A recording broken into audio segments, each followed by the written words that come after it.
Assalamualaikum warahmatullahi wabarakatuh.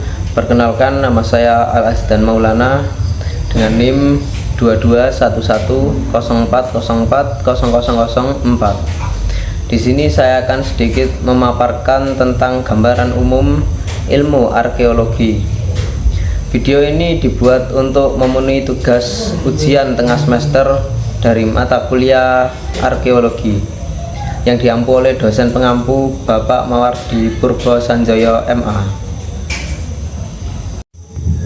Baik, masuk ke pembahasan yang pertama, yakni definisi arkeologi.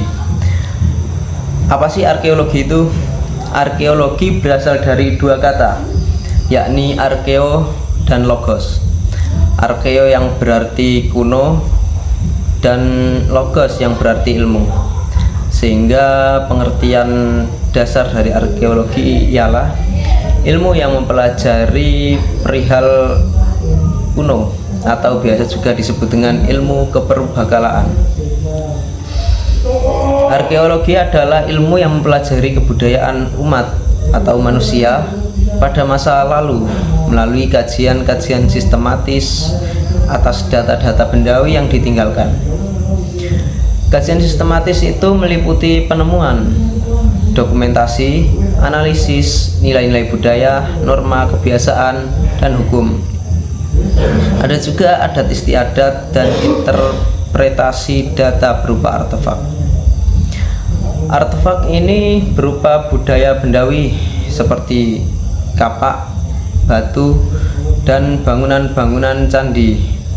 Ada juga ekofak, yakni benda lingkungan seperti batuan dan rupa muka bumi seperti fosil.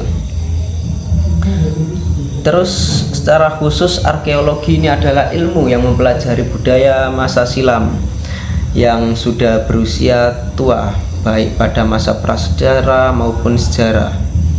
Pada masa prasejarah ini masih belum dikenal tulisan, sedangkan sebaliknya pada masa sejarah sudah dikenal adanya bukti tertulis. Perlunya penggabungan ilmu arkeologi dengan ilmu sejarah ini bertujuan untuk memperkaya gambaran tentang aktivitas kehidupan manusia di masa lampau. Hal ini tentu berkaitan dengan upaya mengungkap masa lampau umat manusia. Pada saat itu, masa lampau umat manusia bertumpu kepada peninggalan-peninggalan kepurbakalannya. Terus teknik penelitian yang khas pada arkeologi ini adalah ekskavasi atau biasa dikenal dengan ekskavasi arkeologis. Ekskavasi ini adalah suatu teknik pengumpulan data melalui penggalian tanah yang dilakukan secara sistematik untuk menemukan suatu himpunan tinggalan arkeologi dalam situasi in situ. Baik, masuk ke pembahasan yang kedua, yakni tujuan arkeologi. Tujuan arkeologi ini beragam dan menjadi perdebatan yang cukup panjang. Di antaranya adalah yang disebut dengan paradigma arkeologi, yaitu menyusun sejarah kebudayaan, memahami perilaku manusia, serta mengerti proses perubahan budaya. Objek penelitian arkeologi adalah segala sesuatu yang dibuat, digunakan, dan ditinggalkan oleh manusia dalam rangka pemenuhan kebutuhan hidup manusia purba pada saat itu. Dalam ilmu arkeologi dikenal sebagai artefak. Artefak yaitu benda buatan manusia yang dapat dipindahkan. Selain artefak ada fitur dan ekofak. Fitur yaitu benda yang tidak dapat dipindahkan dan ini benda buatan manusia. Sedangkan ekofak yaitu benda alam yang mempunyai kaitan dengan kehidupan manusia. Pelaksanaan penelitian arkeologi ini diawali dengan pengumpulan data, terus yang kedua pengolahan data, dan memberikan interpretasi atau melakukan eksplanasi.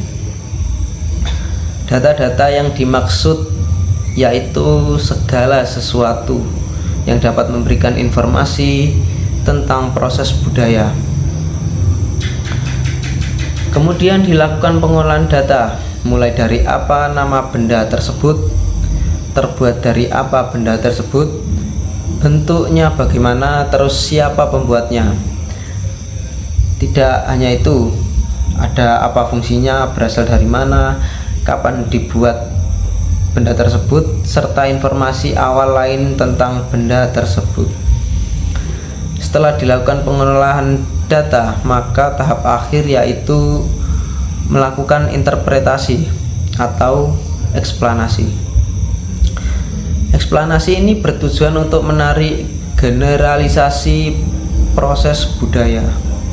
Tujuan akhir dari penelitian arkeologi seperti yang dikemukakan oleh Binford yaitu ada 3. Yang pertama, merekonstruksi sejarah kebudayaan. Terus yang kedua, merekonstruksi tingkah laku. Terus yang terakhir, menggambarkan proses perubahan budaya tersebut. Berangkat dari 3 simpulan Binford tersebut, pada tahun 1972 itu mengenai tujuan akhir dari penelitian arkeologi, yang diantaranya merekonstruksi sejarah kebudayaan, merekonstruksi tingkah laku, dan menggambarkan proses perubahan budaya. Maka sebagai upaya mencapai tujuan itu dalam pengembangan arkeologi muncul 2 paradigma. 2 paradigma utama ini menjadi acuan pengikutnya. Kedua paradigma tersebut adalah sejarah budaya atau bisa disebut cultural history, yang didukung oleh arkeologi tradisional, dan proses perubahan budaya yang dianut oleh arkeologi baru atau biasa disebut dengan new arkeologi. Juga ada arkeologi prosesual. Berbeda dengan arkeologi tradisional yang menggunakan pandangan normatif, arkeologi prosesual lebih menekankan pada pandangan sistematik. Cara mengoperasikan pandangan sistematik tersebut menurut suatu strategi penelitian lapangan yang tepat dengan melalui pendekatan konjungtif. Pendekatan konjungtif ini yang tidak hanya menganalisis setiap benda arkeologi buatan manusia yang terdapat di situs-situs, tetapi juga menyertakan ekofak, yakni benda alam, yaitu biotik dan abiotik.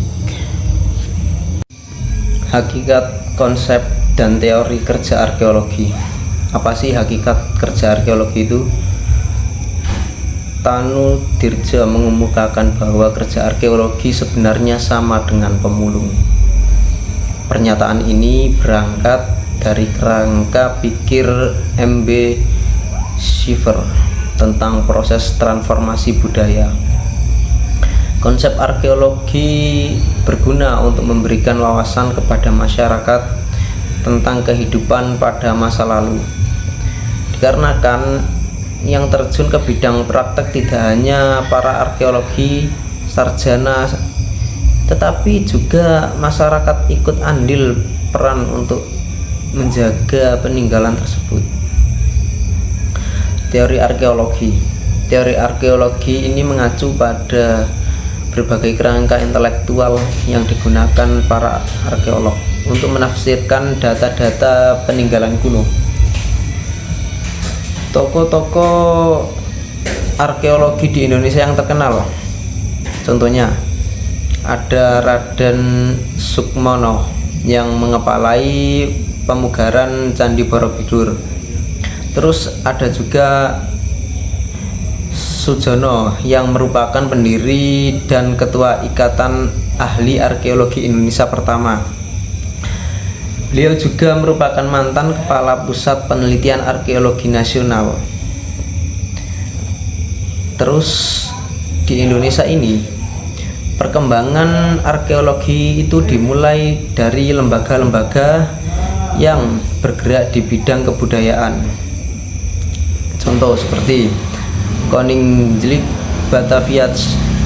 Ini kemudian di Jakarta mendirikan museum yang cukup tua, yang sekarang dikenal Museum Nasional Indonesia.